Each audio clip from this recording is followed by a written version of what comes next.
this is Allie Burnett from the Buyer's Box. We are back with episode two, and today we have Cole Watkins. Yeah, if you didn't watch the first one, I guess it is a chronological thing, right? Ali, like you got to Yeah, watch that one before you watch this one. yeah, go back if Um, you didn't. yeah, so we talked about open houses. That's my wife and I. We were selling 70 homes a year, just the two of us doing open houses, and getting business from that, meeting clients, building relationships, building our database. So the first 2 years of my business, I did not miss an open house. Saturday or Sunday did not matter. My birthday, Super Bowl, holidays didn't matter. I was in an open house. And it really that's how we built our business. So we have a team of 55 to 60 agents now, and the majority of our business still comes from open houses. We're not a Zillow team or Flex or any of that kind of stuff. There's nothing wrong with it. It's just we chose to go this route, and it's been working for us really well. That's amazing. And it's a very organic, I would say cost effective, over the Yeah. long term way to build relationships with people, get in front of people, get into Yeah. homes, get to know the inventory, and also become comfortable with those phone skills. Because, Yep. Cole's group, they do a lot of similar things that, our team is doing with online leads and prospecting. It's just in a different format, which is amazing about this. And what I'm super excited to hear about today is and so in the last episode, we kind of talked about what to do with your signs, how to circle prospect, and everything leading up to the grand finale, the open house. So we're going to fast forward. It's the day of the open house. Tell me about it. What do you do the day of? What's the script? What do I say? Yeah. Okay. So the day of the open house, and like Ali said, we had circle prospecting, door knocking, and dialing, and then talking about driving traffic to your house with open house signs and not being lazy about that. Now, we can't do all of that work and then do like 50% on our open house. We got to be 110% on it. And so, anything worth doing is worth doing right. And so what we do is we want a big spread, right? We don't want just a few papers out on the counter and hopefully someone signs in. Like we want music going. So that's a big thing for us. Our setup is broken into two parts. One is kind of like one of those multi-tiered paper holders, right? Mm-hmm. Yep. And we have like signing cards on those. We have our business cards. We have literature on the buying process. And then I have my laptop out and it has our buyer presentation. The first slide on it is our team of 55 agents, on there. So it shows them that agent in that open house is a part of a bigger organization, a company. And a lot of times people are making, oh, hey, like, is this who you work with? Is this, yeah, yeah. Oh, I see you right there. Yeah. And it's a great opportunity to build rapport and trust with that client. So we have the sign-in area. I'll talk about the sign-in really quick. This is something I do for our sign-in. I like these, and I put these on a like a tiny, what is it, clipboard. Mm-hmm. This is a smaller clipboard, and I have three or four of these ready to go. This is something that we took from COVID, the COVID days that we keep doing today because you would have 30 people lined up to come into this house. And if you have a iPad, if you have electric sign in, like that, no one's going to wait for that, right? If you have one tablet where people are writing stuff down, like then everyone is backed up behind them. So we were just handing these things out, running our script and letting people fill these out as they took their tour of the house. But this is a huge part of our intro script, and we'll come back to this. Getting people to sign in. We've raised our sign-in rates over 90% now because of Wow. that. That's So amazing. yeah, no, it was definitely like, how do I get people to sign in without like, being a bully? And so yeah, right, that never works. Right. And so we have our sign in. I keep my sign in, all of this stuff right next to the door or as close as I can to the door. Whatever piece of furniture or inlet in the wall, whatever it is conducive for me to have this front and center as soon as they walk in. Then the other part of my setup is going to be music. I always have a speaker and I always have some kind of music going on in the house so that there's not this awkward, just kind of Like the like steps, that yeah, thing. Oh, I right, hate yeah. that. Yeah, and you're just kind of looking at each other Or in the like, open house. But there's some music going. We have some food out. Maybe it's cookies, maybe it's pastries, maybe it's, packets of gummy bears, whatever it is. Coke, Sprite, waters. We have the whole thing laid out, right? And the thing is, what a lot of agents do is they kind of half-ass that whole part.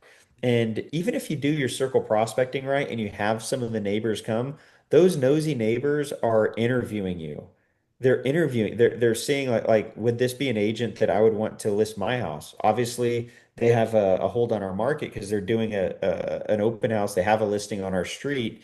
Would they be willing to sell? Would I be willing to work with them? Would they be willing to sell my house? So they're interviewing you without interviewing you. So I want it to be impressive. I want it to sure, be remarkable, right?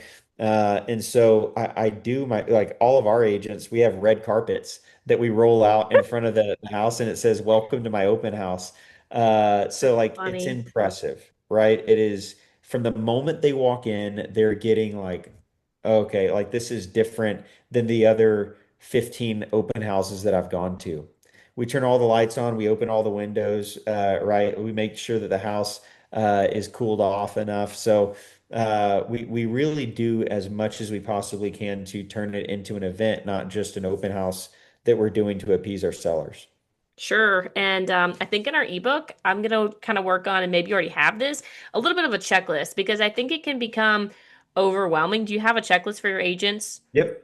Yeah, Okay. yeah. I can send that to you. Yeah. Okay, awesome. Yeah, we'll add that in. So, because I think it can be a little bit overwhelming when you're setting up your first one or your first few, you don't know what to set up. Okay, so red carpet's out, you got your sign-in sheets ready, you got your property disclosures ready, you got the hot sheets, I don't know what they're called there, but Yep. um, and you got your music playing. Okay, here comes nosy neighbor number one. All What do you do? right.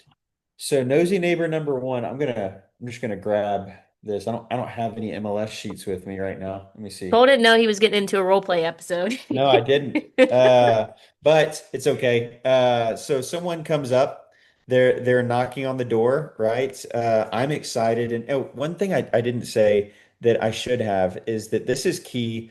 This is like one of the biggest keys to having a successful open house is that I'm a big believer in visualizing, not necessarily meditating on it, but like visualizing where I'm going to be and what I'm going to be doing and doing it successfully in that environment. And so for me, I'm thinking about, okay, for the next 3 hours, for the next 4 hours, like this house on 123 Banana Street is my house. Like it's my house. Like so everyone that walks in is my guest. And so I'm going to greet them just like I would every Sunday night. My wife and I, we do steak night at our house. Love And it. so We're we gonna always crash have that. yeah, you need to. You need to come to Houston and crash it. But it's like it's such a fun time for us because I'm cooking steak. We have, charcuterie and everything, and people are walking in and they're friends of ours. So we're greeting them in that way. And you need to greet people at your open house that way because no one else is doing that. Everyone else is just sitting on the couch watching the game saying, "Hey, welcome in, come on in." There's some MLS sheets on the counter. Let me know if you have any questions. That's the majority of the agents, right? Hmm. 71% of agents sold nothing last year. 86% sold less than four. That is what agents are doing. Maybe that's what you're doing. You're watching this, but we're gonna fix it. So this is I have this separate, and then act like this is the MLS sheet. Okay. Okay. I have this and I have this in my hand. This is on a clipboard when they walk in or when they open the door, I'm lots of energy. Hey guys, Cole Watkins with the Bridge Group. How are you doing today? What brings you out? Right? They're gonna walk in. I'm gonna shake their hand, okay, and then they're gonna come in, introduce themselves, and then I'm gonna prompt them with questions that break the ice. So, hey, like, what brings you out today? I have this in my hand. I'm in no hurry to give it to them. Hey guys, what brings you out today? Did y'all see the signs? Was it the Emma? Was it Har or Zillow? And they're like, oh, you know what? Actually, our neighbor invited us. All right, circle prospecting worked, right? Oh, hey, did they happen to send you the flyer I put on? Yeah, they did. Did it look like yeah, absolutely good. These are real conversations that we're having, right? So, Yeah. awesome, wonderful. Hey, real quick, so I'll go into that. Real quick, I'm going to give you a little bit of information. You might not have seen us online, so I'm going to give you the rundown of this property and send you on your way. Real quick, we have the price up here, and that so the whole time I'm using this to point stuff out. Okay. Mm. The bridge group, the bridge group, the bridge group. Yeah. I love So it. you have the bridge group, and then you also have. I'm expecting you to fill this out.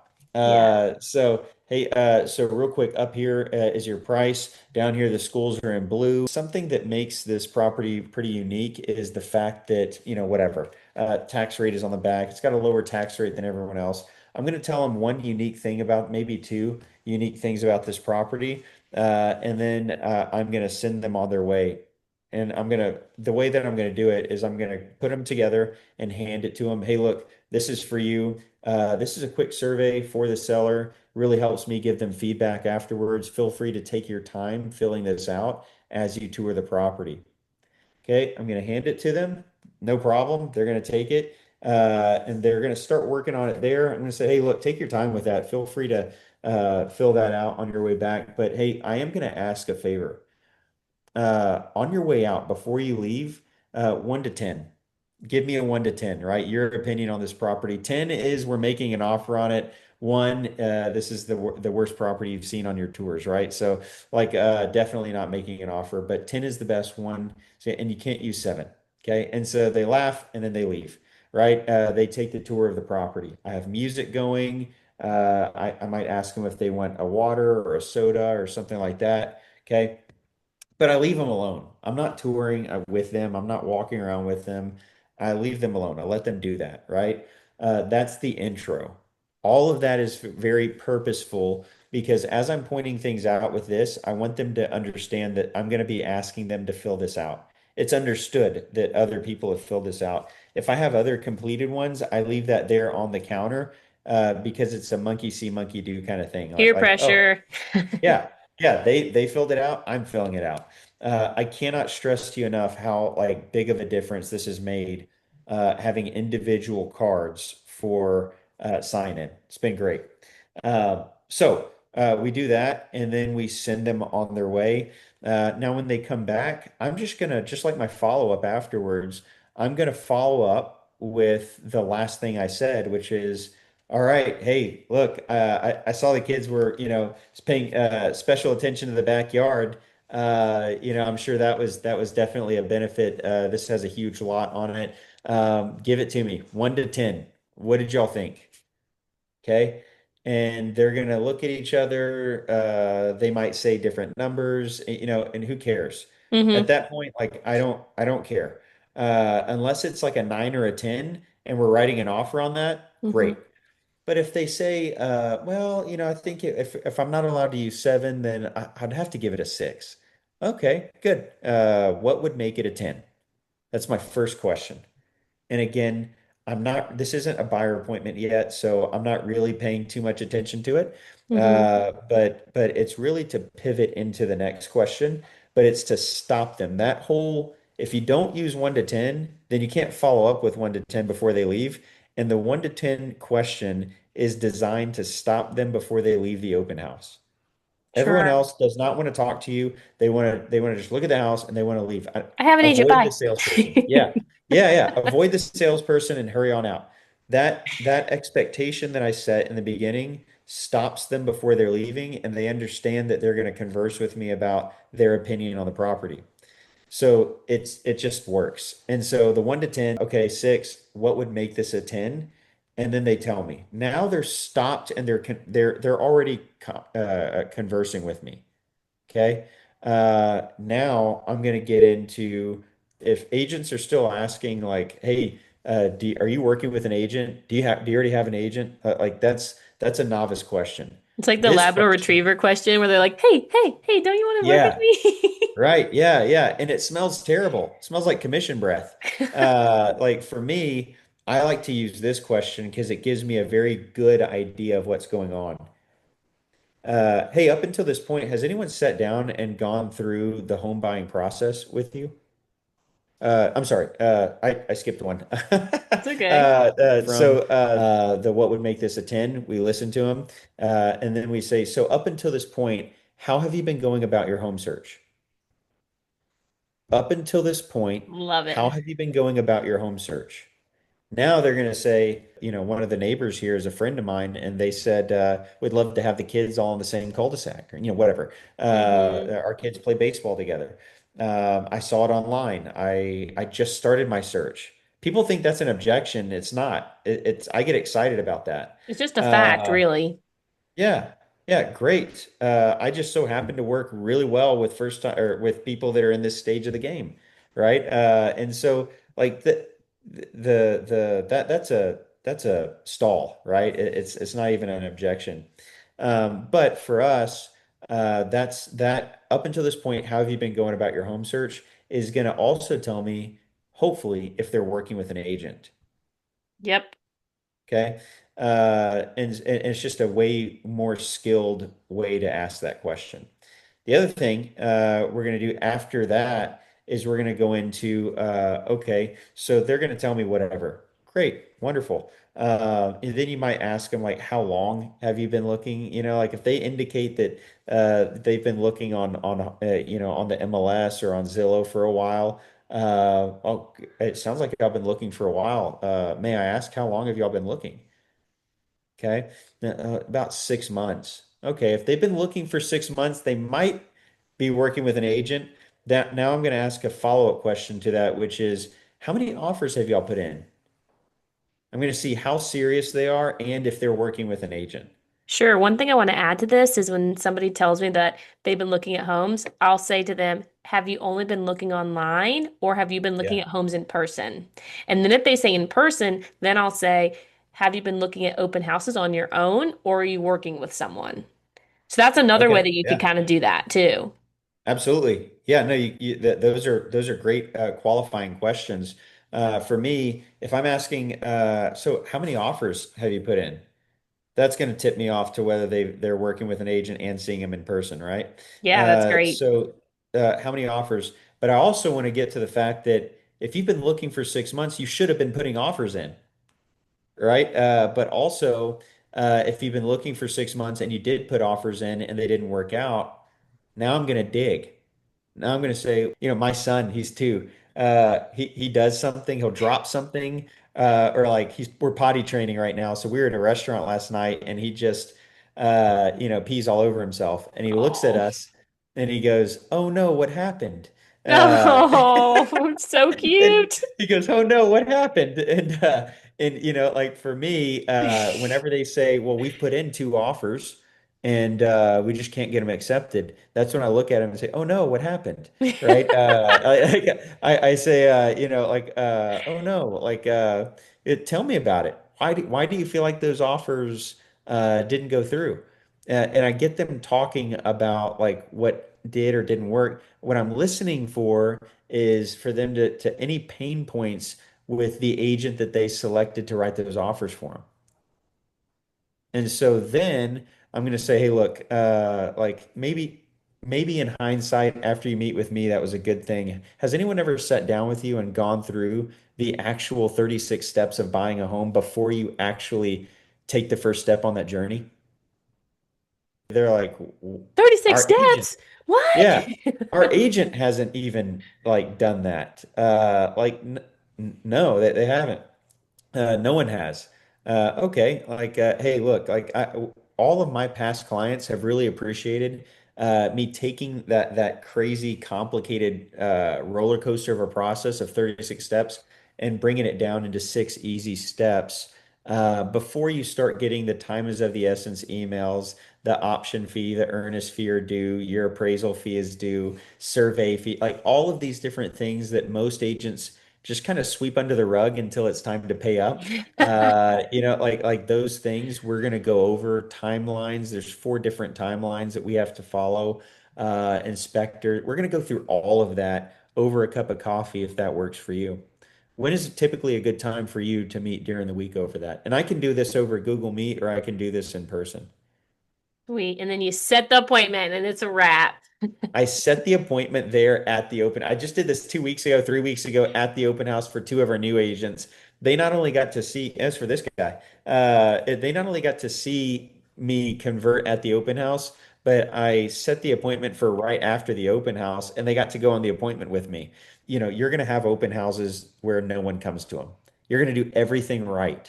The only thing that you would do wrong is to give up on the process. That's solid. That's all I can say is, I mean, that's solid. And I appreciate you so much for sharing literally the whole process from start to finish. And if you're a single agent out there and you've not done this or not tried to do this, follow the blueprint. Cole's already figured out all the good points, bad points, and made it all good points. So follow the blueprint. Is there anything else you want to add, Cole? No, I'm very confident in the process because we have agents come in all the time that are brand new, like just got the one of our agents, our top producer, in 2025, this was her first full year with our team. She closed 31 transactions, and Dang. 15 million, 15.1 million in volume. And it was open houses. It was just crushing the open houses. That's And solid. our second top producer, he also closed 31 transactions and just $100,000 off at 15 million in open houses, and he has built the business from the open houses. Now they have client care programs that they're running. They have a database email that they're running, and now they're getting referral and repeat business from the people that they met in the open houses they've already transacted with. And Sweet. so, yeah, it's a great way to build your base. Thanks That's for having me awesome. on. Wow. Thank you so much. And we're looking forward to hopefully maybe having you back in the future. Awesome. Looking forward to it. Thank Thanks, you. Cole.